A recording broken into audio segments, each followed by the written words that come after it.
Hi, everybody. This is Coaching Queens 2020. I'm Queen Bee Baumgarth. I'm Queen Bee Burrow. And we're coming to you today. We're not live, but we wanted to share something that we felt important to address. It's from Lisa Schermerhorn from Peak Performance Mindset Coaching. And she left a comment saying the thing about inner peace is that sometimes you have to let the pain run through you and acknowledge it. Don't stuff it down. Once you process it, you will have peace. And we want to bring that up because obviously she is right. And we didn't want to, glaze over that. I mean, I assume a lot of things which you're not supposed to assume, that I've been through it, so everybody else knows how to get through it. And this is why we're doing inner peace, is to help you reach inner peace instead of automatically assuming that if we say we've reached it, that you will too. I had my mother pass away in 2019, and she had a heart attack. And I held her hand when she died. And that was pain. That was major pain. And she was my best friend. Moments, other times, we had a different relationship, but once I accepted her, that's another show. But once I accepted who she is, I knew how much she loved me, and we had a good relationship thereafter once I quit trying to change her. But anyway, that was the pain I dealt with. And then having a heart attack, that was scary because I knew somebody who died of a heart attack. And so I'm trying to make, guys, is that you have the pain, you deal with it. I'm still dealing with the heart attack. It's only been 5 months, Charity? 6? Something November. Like that, yeah. Thank you for my fingers. I'll count. But what do you have to say on it, Charity? I'm finding trouble with words. Oh. Word hiccup. Well, first off, inner peace is not a continuum. Like, we won't always have and be at a state of peace. We're going to be disrupted by various things. And that pain brings awareness where we need to heal. And then we get to choose that inner peace in spite of everything going on. We can still be peaceful and feel pain at the same time.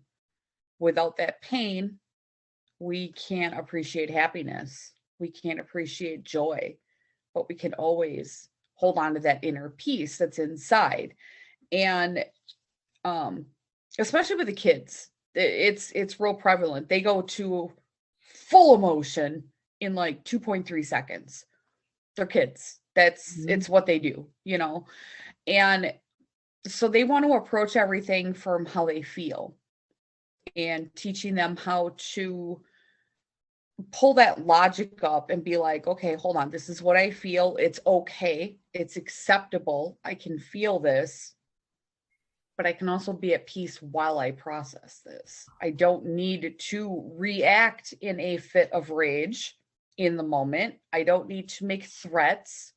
I don't need to make other people feel what I'm feeling. I can feel this. I'll hold space for myself. I'll let it come up. I'll let it stick around for as long as it needs to. I can still stay calm and peaceful, not hurt anyone around me, get back to that balance, and then make a decision from there. That's kind of how I view it. Right. Pain's been a pretty big teacher. Sorry. Yes. I just bumped the microphone on my headphones, didn't I? Just realized what I did because you looked at me and I'm like, oh no. It's funny that you said that, because the last episode I said it's a continuum for me. And you said it's not a continuum. But for me, it's how I deal with the pain. If I didn't have the inner peace, I probably would have been more messed up with Mom, with the divorces, with the heart attack. If I didn't have that steadfast, it's there, it's easy to go back to, and the steps that you have to take. Yeah, you know what it feels like, so you know how to get back to that point, but you can still let that disruption come in and it doesn't turn you into a tsunami anymore. You're not all like freaking out and lashing out. And now you're just like, okay, it's here. It's some waves in my pond. It's cool. It's cool. It is cool. And there are times when, like when we celebrated our anniversary, we were driving downtown and we passed by Jefferson Barracks, where mom and dad are buried. Totally in the middle of a conversation. And it wasn't a big cry, but tears were coming down my face. And Gene's like, what did I say? And then he looked over and he said, oh, or something, a smell, or I'll find a picture. And, or something will happen to song or something, it's when you deal with pain, you don't push it down. You don't try to ignore it. It's okay to feel it and know it's going to come up again. It's going to creep up, but it's how you deal with it and how you deal with the inner peace. Yes. And releasing it is, I always go back to that pressure cooker thing. We push it down and it packs down and it builds all that pressure, and then we explode because we can only hold so much, and then all of a sudden we're exploding and we're freaking out and everyone around us is like, oh, what is wrong with you? And in reality, they say that to me a lot. Well, it's one of those where then you're like, oh, I overreacted. And when you say I overreacted, you didn't respond. I do it. I'll do it. Everybody does it. We're always learning. We're always healing. We're always peeling those layers like an onion. Some of them make you cry, but that crying it's a fantastic release. Yes. It's a big release because it's like the little valve on the pressure canners. Okay, I'm showing my age at this point. We used to can our own veggies and stuff, the big old steel pots, the ones where you see the memes on the internet and the lid explodes and there's a hole in the ceiling, one of those. But you can't just open those. No. Because you'll have a hole in your ceiling and a missing lid and possibly a broken nose if your face is in the way, so you want to release that steam, that pressure, that buildup. Well, human beings need to do that too. And we do that with crying. We do it. Some people like to talk to others. I am not necessarily one of those people all the time.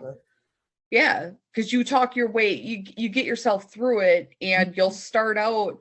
Reframing. And you'll just, reframing. Just be like, just a minute, reframing, tub.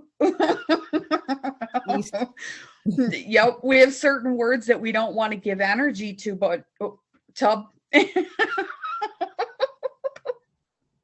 And see, it's when we reverse the words, that's the word but that we're saying backwards, because but tends to undo what we just said psychologically. So we've actually turned the word around and now it makes us laugh.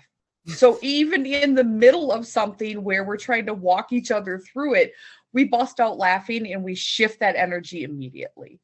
It helps lighten it. It makes it easier to handle and process. And every person's different. That's why it's so important to get to know yourself and how you react and how you respond and what your triggers are. Don't like that word. Some words are just overused, and then we associate what everyone is overusing it. Then we associate that emotion to it and then we stick to it.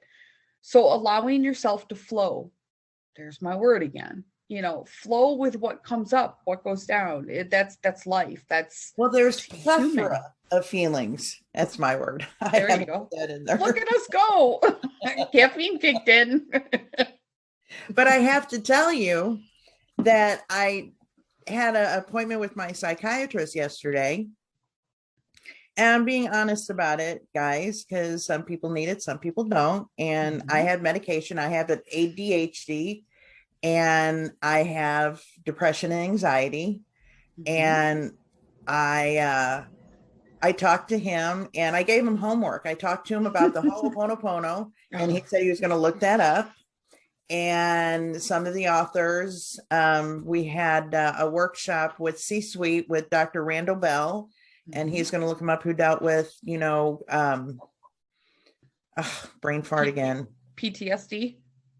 PTSD, but the trauma events, 9/11, the plane crash, 93, or stuff like that. But I'm not giving him the right credentials, and I apologize for that. But back to talking to my psychiatrist, he says, he checked under the hood and I'm doing all right. I'm handling things. I'm reframing. I'm there are times where I have that inner peace. And you don't sit there and you think, I have inner peace. It's just how things affect you when you're not medicated. And for me, that's a big thing because, I do seem to be medicated at times, as far as the depression goes. But you don't sit there and think inner peace all the time, but you're just calm. You're responding instead of reacting to what's happening. Exactly. Big difference. Yeah. That whole Pono, I don't know about you. What have we been practicing that now for a couple weeks, pretty consistently, helping each other through that. We're in a group with Lisa SCHERMERHORN and Kevin Martin Monday nights, and Pete. I'm sorry, Pete. I don't even want to try to say your name. Don't you know? That one's for Pete. Don't you know? Don't you about?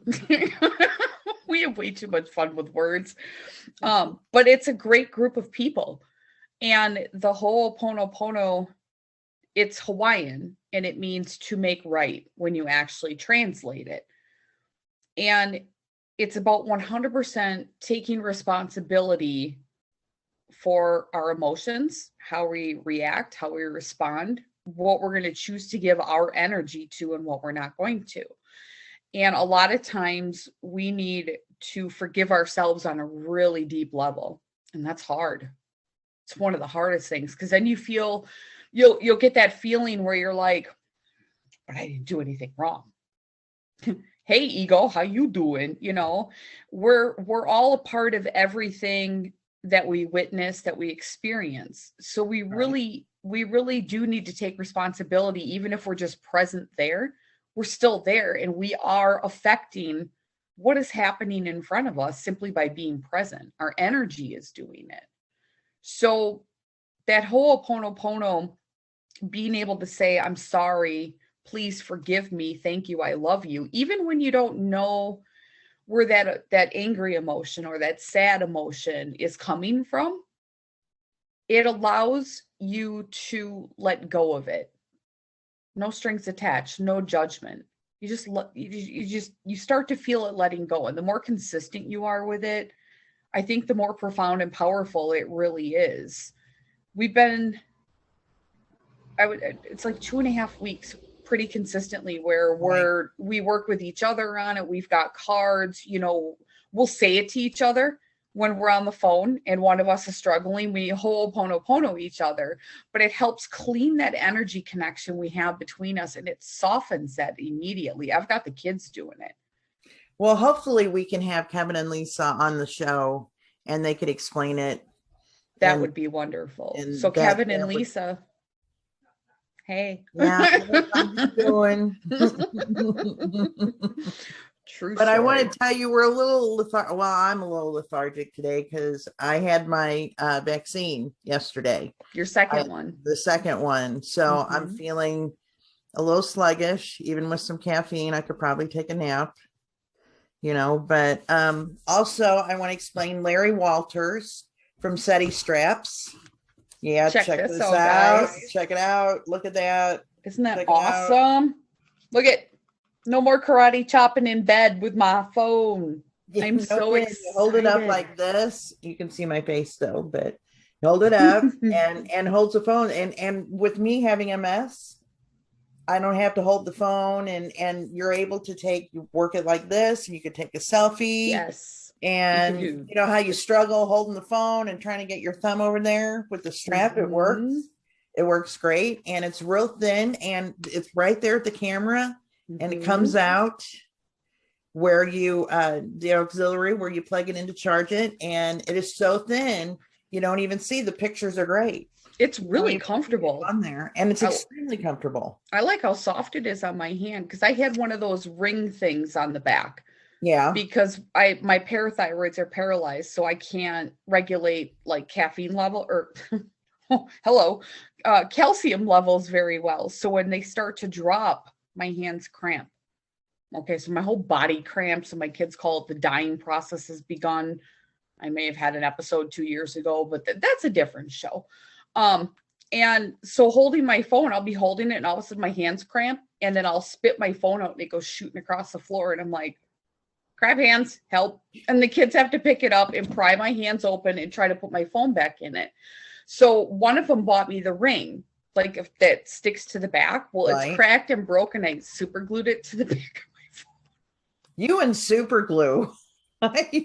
We are not friends, but it is very useful. So I would put the phone on my finger and then end up with bruise lines on my hands all the time because it's metal. Right. So I was so excited to get this, and this is amazing, you guys. You have no idea, because I Oh, it can't always is. hold my phone. This is wonderful. I mean, And what's really nice about Look at it this. is that isn't that that's cool? how it comes. And Look how thin. This is the SteadyStraps.com. And see, a lot of people will put their phone like this to where people It's adjustable. I wanted to rip just the heard belt. that in the background, and I didn't know what. I thought you were taking your teeth out or something. I'm kidding. That's me. But you put it on, and you can have on the back of it, you can have your company logo, and you can have, they have SteadyStraps.com or That's Steady what- Straps. Yep.